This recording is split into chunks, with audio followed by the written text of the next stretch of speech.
Abala si Sam nang bumisita si Robbie sa opisina nito sa Cubao. Nadat na niya itong inaayos na ang mataas na estante ng mga libro at mga file folders. Nakalsa pa ang iba nito at nakapatong ang ilan sa lamesa kasama ang isang 9mm na baril. Hope this is a perfect timing to visit a friend. Pukaw niya rito. Babalik na lang kaya ako. No, come in. Ikinabig nito ang kamay sa hangin upang patuloyin siya. Nag-aayos lang naman ako kaya medyo magulo dito ngayon. Pero matatapos na ako. Pasensya na.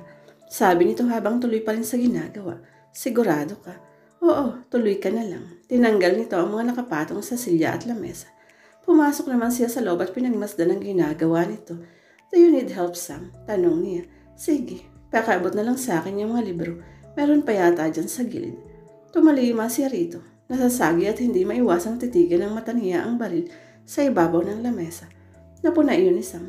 Don't worry, it's not loaded. Naglinis kasi ako ng drawer kaya nailabas ko. You didn't tell me na may baril ka pala. Kailan pa? Matagal na rin akong lisensyado eh. Paliwanag nito.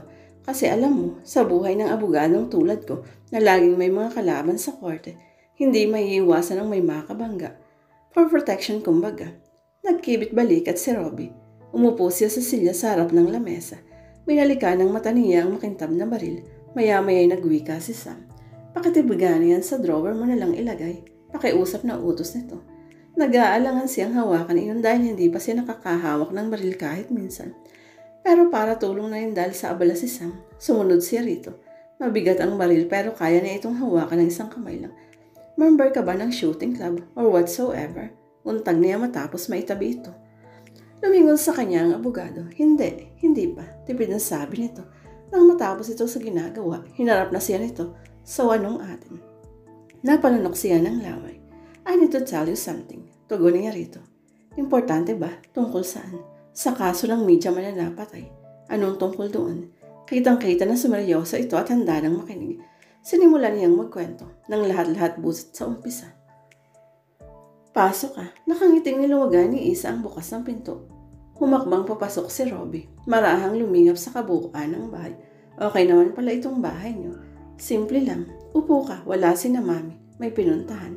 Pero ang totoo, bumalik si na Aling Delia sa bahay nila sa squatters area dahil hindi ito masanay matulog sa bago nilang nilipatan. Hindi naman niya mapilit ng gusto ang ina na masanay doon dahil talaga namang babalik sila sa squatters kapag natapos ng kanyang trabaho. Ganun ba? Sayang, hindi ko pala sila makikilala. Hayaan mo matsitsyempohan mo rin siya. Upo ka na muna. Ipaghahanda kita ng maiinom ha. Okay, thanks. Naupo na si Robbie. Pumasok na sa komedor si Isa para itimpla ng juice ang binata. Isa yon sa pinaghandaan niya. Ang pagdalaw nito sa bahay na yun. Kailangan kahit paano ay maging maayos at natural talaga ang pagtanggap niya rito. Sa bagay mainam na hindi masanay si nanay dito. Saka baka magtakwa yun, kapag nakita niya si Robbie. At si Robbie, mas mainam na rin iyong hindi sila magkakilala ni nanay. At least magkasalubong sila sa daan, hindi sila magkakilala sa loob-loob ng dalaga. Habang nagtitimpla ng juice, Isa, gulat na napalingon ng dalaga. At sa pagigla niya, nakatayo na pala sa likod niya si Robbie. Bakit? Almost an inch. Iyon na lang ang natanang pagitan ng mga katawan nila. Hindi kumibo si Robbie. Sa halip ay marahan itong hinaplos ang kanyang mga pising. Robbie, patawarin mo ako. Masyado yata akong nagiging mabilis. Pero marami kasi akong problema ngayon. Pakiramdam ko kulang ako sa panahon. Parang may nagbubulong sa akin ay padama na sa iyo ang nakakalitong damdamin na dadamo ko nung unang magtama ang mga mata natin. Hindi mo alam ang pinagsasasabi mo. Oo nga eh. Hindi ko talaga alam kung bakit nasasabi ko ito ngayon. Ang alam ko lang hindi ko na mapigil ang damdamin kong ito. Kailangan kong ipadama sa iyo. Pagkawika niyon ay marin itong sinigil ng halik ang mga labi ni Isa. Robbie, ngunit yun na lang ang nasabi niya. Naging mapusok ang mga labi nito. Naging mapaghanap. Sa huli ay naging mapanudyo. Inaango kasi ang tumugon.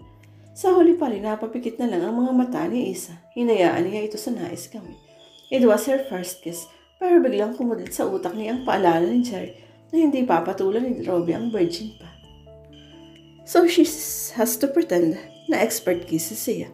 Marahang gumalaw ang kanyang mga labi. Sinimulang tulugodin at gayahin ang mga galaw ng labi ng binata. Sa halip iniyakap na rin niya ang mga braso sa liig nito. And they kiss each other in a more passionate way. Matagal iyon, parang ayaw nilang humito. Maya-maya ay kapwa humihingil na lagiraw ang mga labi nila. Naghabol ng hininga. Robbie, Isa, masuyong humaplos ang palad nito sa pisngi ng dalaga. Hindi ako magsisorry sa kapangasan ko at hindi ko yung pagsisisihan kahit kailan. Lalo pa at naramdaman ko na tumugon ka rin. Namula si Isa sa sinunura nito. Kasi, no, it's okay. You don't have to defend yourself. I like it.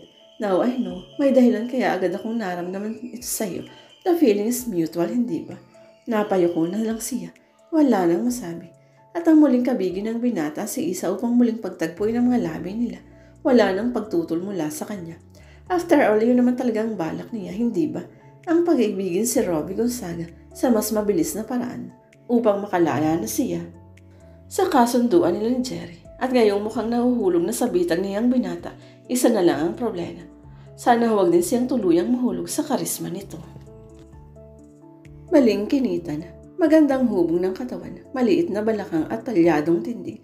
Lahat napapangtingin sa kagandahan ni Margarita Alara nang magdamit sa labi. Lahat umiikot ang ulo sa paghanga rito habang nilalakaran ng pasilyo patungo sa isang particular na condo unit, sa unit ni Robbie Gonzaga. Matapos ang ilang pagkatok sa pinto, sakalang napagtanto ni Margarita na wala pa roon si Robbie. Shit, wala pa siya. Alas niya bago napatingin sa relos, 11:00 na noon ng gabi. Maya-maya naisip itong paraan. Lingon sa kaliwa at lingon sa kanan na kanyang ginawa. Isang ugali ni Robbie ang alam niya, ang mag-iwan ng sparky malapit sa pinto, sa ilalim ng carpeted na hallway. Nakasiksik ito roon. Yumukod ang dalaga. Bagya lang niyang inalsa yun sa dalawang daliri. Sabi ko na nga ba, kabisado na kita Robbie Gonzaga. Natutuwa at ito at nangingiti. Hawak na kasi nito ang suso. Pinatuloy niya ang sarili. Alam na niya agad kung saan tutungo. Tumirechos daw sa kwarto. Gugulatin ko siya. Siguradong hindi niya matatanggihan ang alindog ko. Sabi niya sa sarili habang nakarap sa salamin ng banyo. Maya-maya pa isa-isa nitong hinubad ang saplot. Sumampa ito sa bathtub saka tumapat sa shower. Nang matapos nagroba lang ito, she put on some perfume under her ears and around the neck. Hindi na niya gaanong tinuyo ang kanyang buhok upang pagdating ni Robbie iba ang maging dating niyon sa binata. Maya-maya ay naulinigan niyang may kumatok. Robbie, hindi, dahil kung siya yun, hindi na siya kakatok sa isip niya. Ngayon pa man nagtungo pa rin ito sa pinto. Nariyan na, sandali, hiyaw ni Margarita. Binuksan niya ang pinto para lang sunod na balutin ng takot matapos malaman kung sino ang dumating. Ikaw, anong ginagawa mo rito? Sinagot ng dumapong palad nito sa pisngi ang tanong na iyon. Bumalandra sa loob si Margarita. Sinasabi ko na nga ba, hindi ka pa rin makakali hanggat nariyan si Robbie. Sumuyod ang mga mata nito sa hubad na si Margarita mula ulo hanggang paa. Humakbang ito papasok, umatras naman ang babae. Tapos na tayo, tigilan mo na ako. Anong tigilan mo? Sigaw nito. Tigilan mo ako ng panloloko mo. Nalilisik ang mga mata nito sa galit na animo lukob na ng demonyo. Nang alsahin nito ang palad sa ere, sunod na lumagapak na sa pisngi ni Margarita. Sa sobrang lakas niyon bumalandra ang balingkinitang katawan nito. Sa makintab na sahig, tumama ang ulo at sa paa ng lamesang kahoy na Nara pabagsak doon. Sa buong buhay ni Balangitita, ngayon lang siya nakadama ng labis sa pagkatakot.